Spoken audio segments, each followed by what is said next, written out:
Hey, what's up? It's Anastasia and welcome back to my channel. Today we're going to be doing a January wrap-up. I have recently discovered my love for reading all over again. I actually started my love for reading last year whenever I started reading ACOTAR.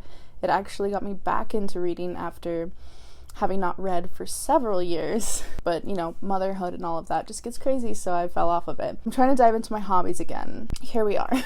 It's a little bit late for a January wrap-up, however, I wanted to start my channel off fresh with January so that, you know, whenever the next year comes, I can look back at the January and it'll be a full, complete year. That's just how I would prefer it. So, even though it's late, better late than never, right? Okay, so we're gonna go ahead and dive into what I read in January. I started off the year with an absolute banger. And this book has been all over Book Talk, and it has been stealing everyone's hearts. And if you haven't heard of it yet, I'm very surprised. It is Daughter of No Worlds.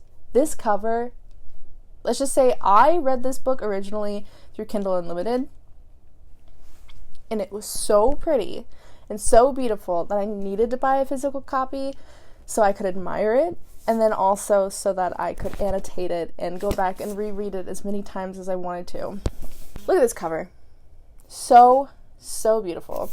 So Tizana was taken into slavery as a young child and raised by Esmaris, who is a basically club brothel owner. And Tizana has finally raised enough money to be able to buy herself out of slavery after making a deal with her owner. She is to embark on this journey in order to bring back a highly powerful organization in order to free the slaves in thrall. It's got Grumpy X Sunshine. It has mentor-mentee kind of relationship. She's taken under the wing of Max, wants nothing to do with the organization anymore. She has to train under him in order to work on her newly found powers. I gave this a 4.5 out of 5 stars.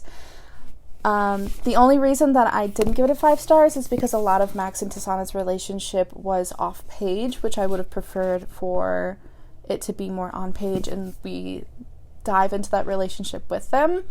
I have not read the second book yet, however it is coming in the mail, and so I'm very excited to dive into this even more so. It left off on not a cliffhanger, but just at a part where you really just want to pick up the next book.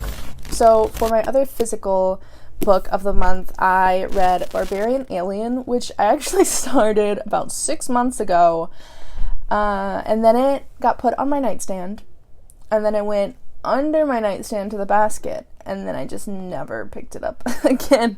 And I saw somebody on TikTok actually reading the first one, and they made it sound so fun all over again, so I picked it up and finished it. And I honestly don't know exactly why I put it down, because I have so much fun with these books. This is the second one in the series. I don't know why I put it down. I just, you know, it was out of sight, out of mind, that ADHD brain. I think I gave this a 4-star. I'm pretty sure I gave this a 4-star. If not, I'll put the bottom down right here. I just thought it was really great. It's exactly what I expect from something like this. And if you have not delved into the Ice Planet Barbarian series, it's worth picking up if that's something that you are even remotely interested in a little bit. Basically, in the first book, these women are abducted by aliens, and then they are taken onto this cargo ship and basically crash on this planet. It is not Hoth. The women adjusting to life on Not Hoth and becoming acquainted with these aliens on the planet. It's basically what you would think it is. So I read one audiobook this month, and it was Funny Feelings by Tara DeWitt, and I gave this a 5-star. It is a beautiful rom-com. It is about Farley, who is an aspiring comedian. She gets offered to go on an all-female comedy tour, but the catch is that she needs to date someone in order to get some PR for the tour. The other women on the tour actually recommend that she fake dates her manager, an ex-comedian. He is since retired and has become a single dad. And I absolutely love the communication. I absolutely love the communication between Farley and Meyer. There's really not a lot of the miscommunication trope between them, which I think is because it's so typical in a rom-com book. And they actually don't even really have the third act breakup either, which I was really about.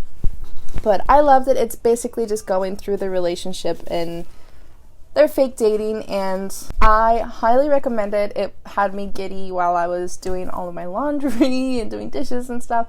It was something to keep me occupied, and I highly recommend it. I give it 5 stars.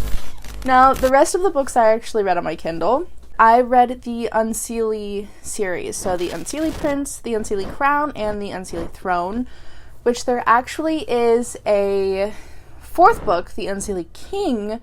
However, I have not read it yet, so I'm gonna give the collective 3 of them, I would say, a 3.5 star, solely because I went into this series thinking that it was more plot-based, and it was highly recommended on Book Talk, and for that reason, the way that the people described it on there was that I thought it would have more story, more plot, just more oomph kind of to it, and that was not the case. It was 80% smut and maybe 20% plot, and which that's okay.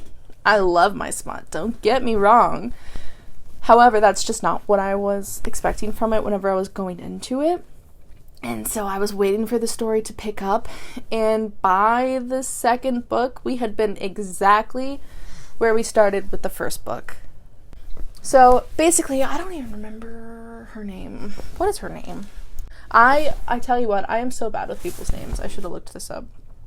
Abigail and Valroy. She is a young witchling in the human world. Her magic really doesn't do that much. It's just very simple little protection spells that she can really do. She basically gets abducted and taken into the Fey world, where Valroy, who is not yet king, he is the Unseelie Prince, hoping to be king, but he can only be king if he becomes married. And so she makes a deal with him and says, if I can solve your maze, then I do not have to marry you. And so he's like, I bet. You're not going to be making it through my maze anyways. You're not going to figure it out. So basically it's her trying to figure it out, and I'm trying to figure out a way to describe this without giving away spoilers. But basically, the plot of the 1st book is the same exact plot of the 2nd book. Nothing advances. You start all over again. It really felt like a big waste of my time, if we're being honest here. But the smut was good. I gotta give it that. So there's that. I gave it 3.5.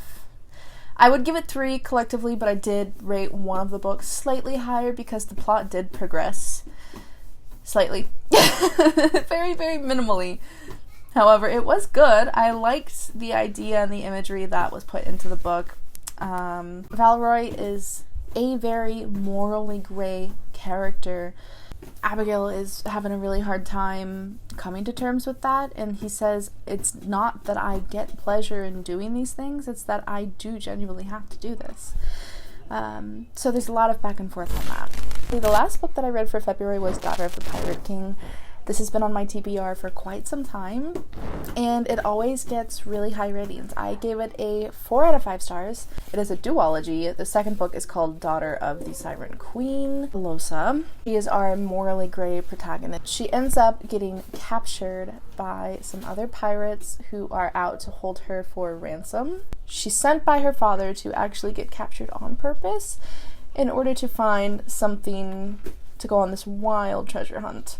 And we have Raiden. There's Raiden, and I'm gonna be real honest with you, I can't remember the brother's name either, who is the captain of the ship. Raiden is not the captain, he's the brother to the captain, so he's like the first mate. He's basically in charge of Alosa's capture, interrogation, all of that good stuff. I love the banter between them. It's great. Although says she is witty and smart, but she's not like too over the top about it too much. I'm not a huge fan of whenever main characters are basically very full of themselves, very much so. I'm not like the other girls pick me kind of energy, and she does not give off that at all.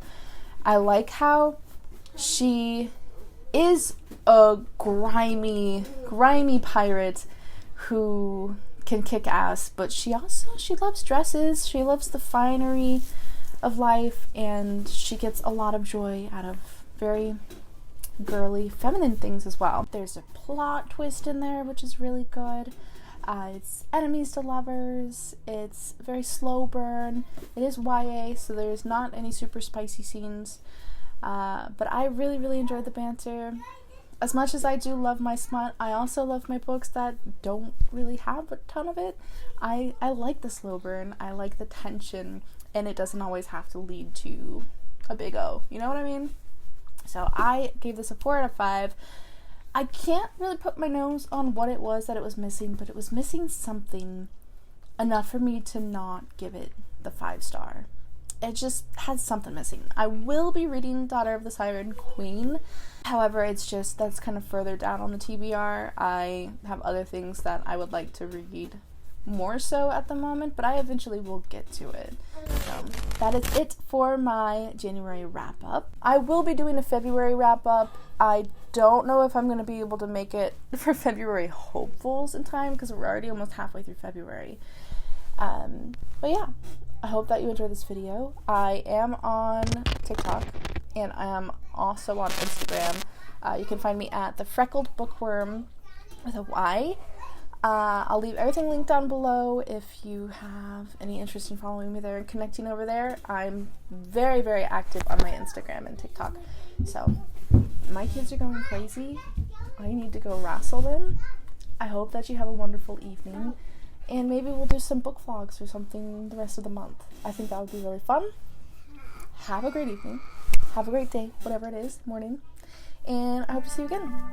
Stay excellent.